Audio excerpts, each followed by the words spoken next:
Welcome back, one and all. This is your host, ID Jester, and as you can see by my desktop, once again, we are going to delve into the ASL process.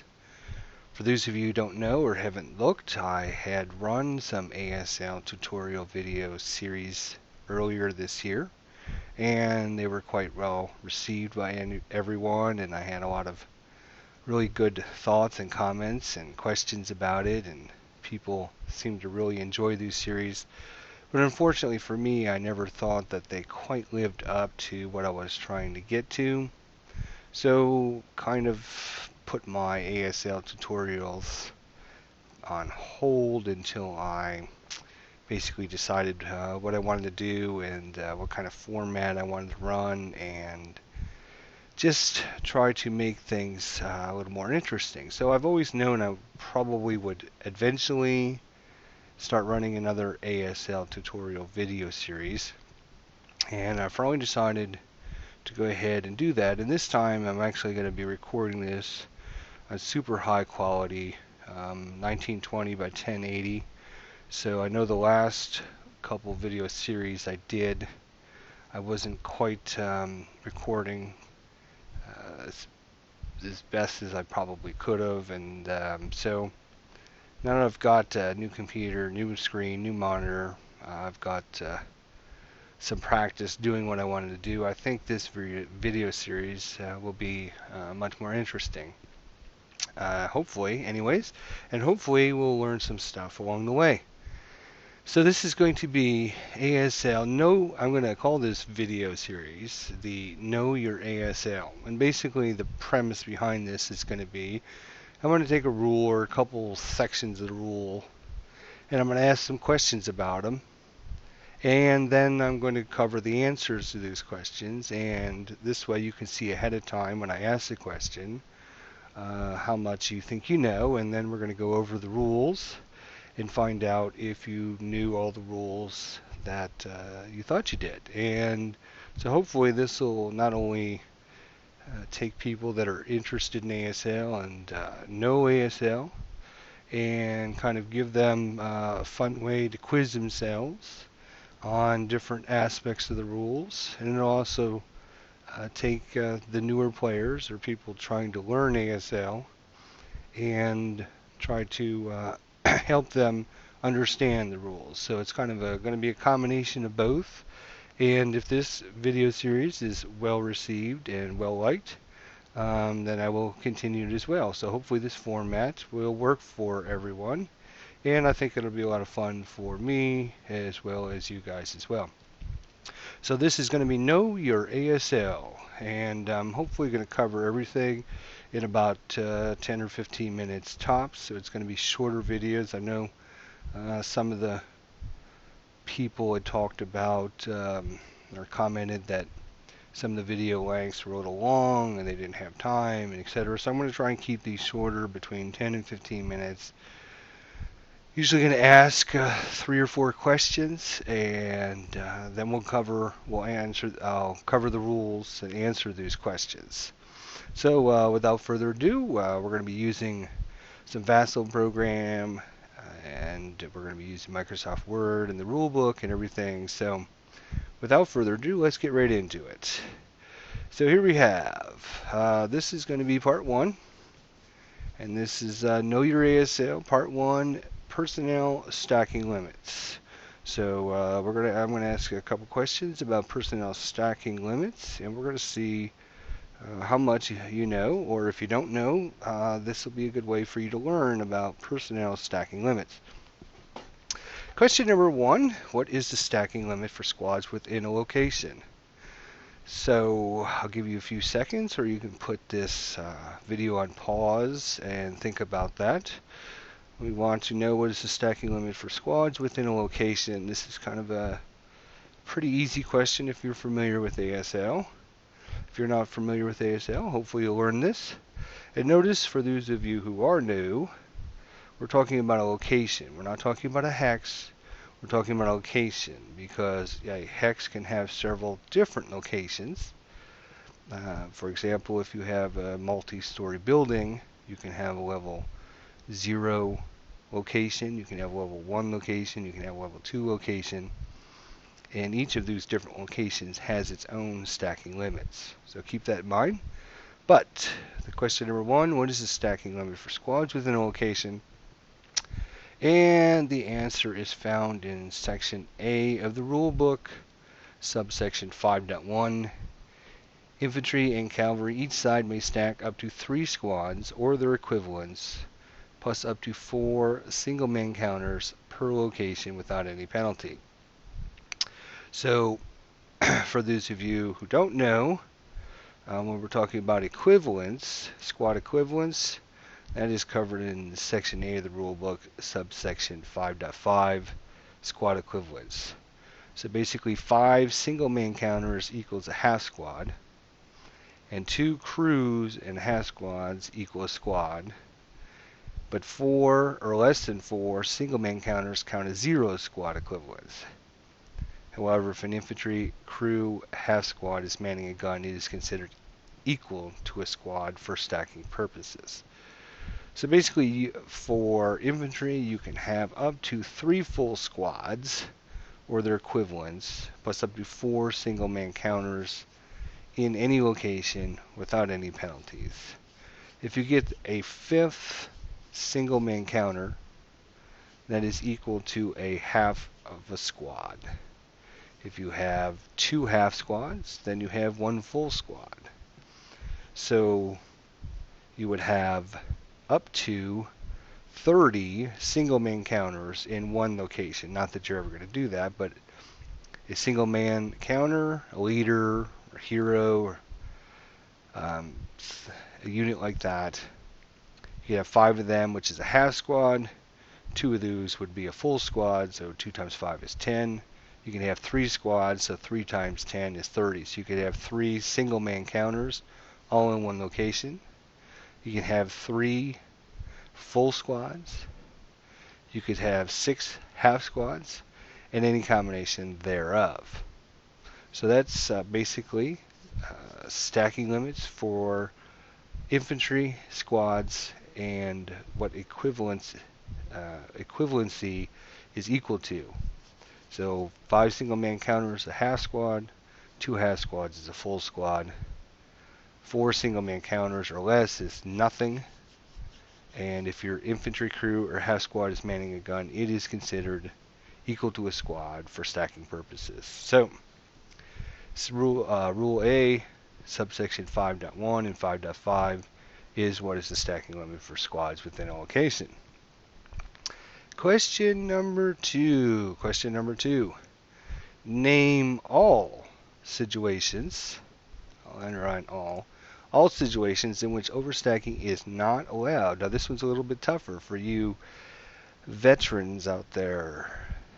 Name all situations in which overstacking of personnel is not allowed. I did not actually say personnel, but let's just assume we're talking about, since this section is called personnel stacking limits, we are talking about personnel.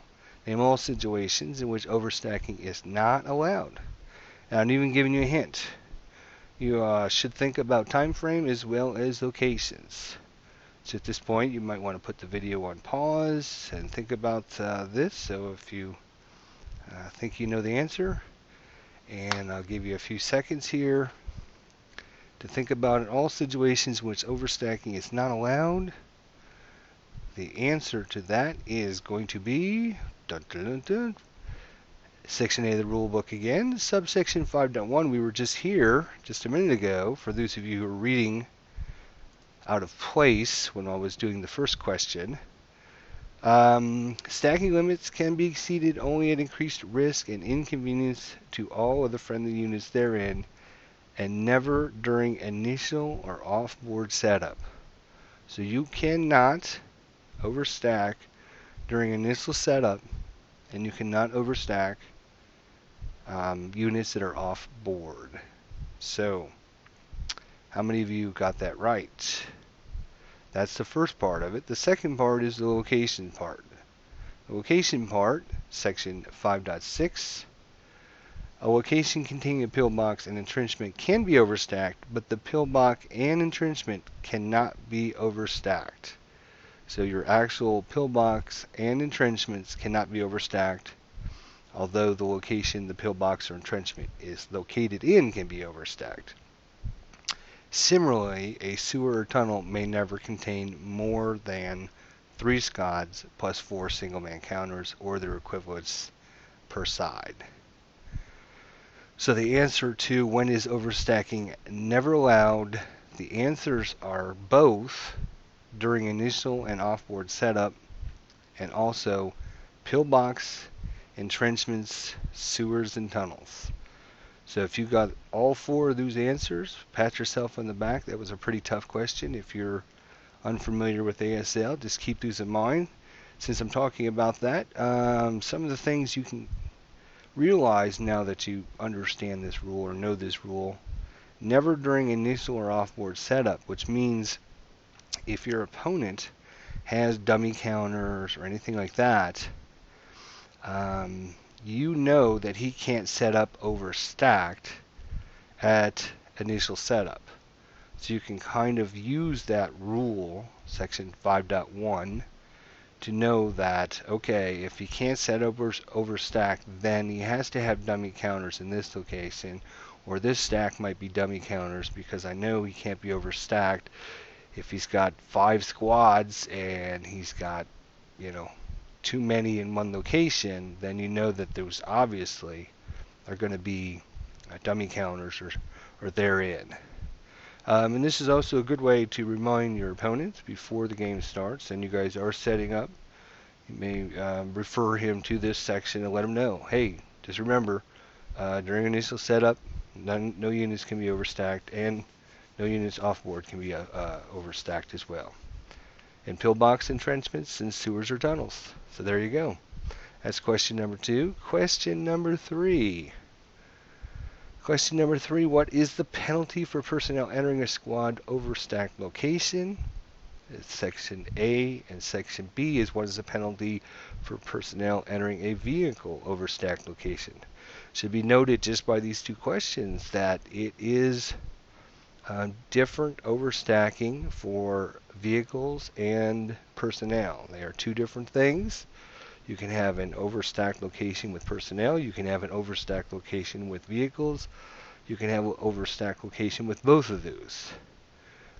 But when personnel try to enter a overstacked location, what is the penalty? So first, section A, penalty for personnel entering a squad overstacked location. And part B, what is the penalty for personnel entering a vehicle overstacked location? Give you a few more seconds to think about that. And let's get to the answer and see what we find out. This is actually in section 5.11, movement, entrance of a location overstacked by personnel, even if it's only overstacked only due to the moving unit's entry. Costs 1 additional movement factor for each squad, or its equivalent, fractions rounded up, in the location that exceeds normal personnel stacking limits. So the answer to part A is it costs 1 additional movement factor for each squad equivalency, fractions rounded up. So if you have 1.5 stacks of overstacked squad, it's going to round up to 2 movement factors. And there's a really good example right here, which we're going to cover here in just a second. Part B of this is what is the penalty for personnel entering a vehicle overstacked location. Pat yourself on the back if you got this one, because that was kind of tough. Personnel movement into a location overstacked by vehicles is not penalized. There is no penalty for personnel moving into a location overstacked by vehicles. A lot of people forget that rule or just think it's 1 movement point because it's overstacked. There is no penalty for personnel moving into a location overstacked just by vehicles. We talked about this example here. This is a really good example. Right here, there are 2 squads and a crew in a building. If a squad moves into it, it's going to cost 3 movement factors. 2 to enter the building, plus 1 to enter the now overstacked location. If another squad advances into the same location, it will have to become CX because movement factors cost for the location is now 4. 2 to enter the building, plus 2 to enter a location overstacked by 1.5 squads. A single half squad or crew entering the location at this time will also occur only a 2 movement factor overstacked, because it's only going to go up from 1.5 to 2, and it's only going to be overstacked by 2 squads. So hopefully that will cover some questions about stacking for personnel, overstacking, what the penalties are, the situations that are not allowed to have overstacking, and what the movement penalty for movement is. For all of your needs on personnel stacking limits, you're going to look at Section A of the rulebook, subsection 5.1 through 5.6, I believe it is, if you have any questions about your personnel stacking limits. So hopefully you'll like this new format I've decided to try out, and please do let me know what you think. Give it a thumbs up. Be sure to leave any thoughts and comments about it, and let me know if this gets well received and I have some positive results from this video. Then I will continue doing the same thing with the same format. If you have any thoughts or comments, please do leave a suggestion. Until the next time when we will cover part 2, Know Your ASL by ID Jester. Thank you so much for watching. Have a good day.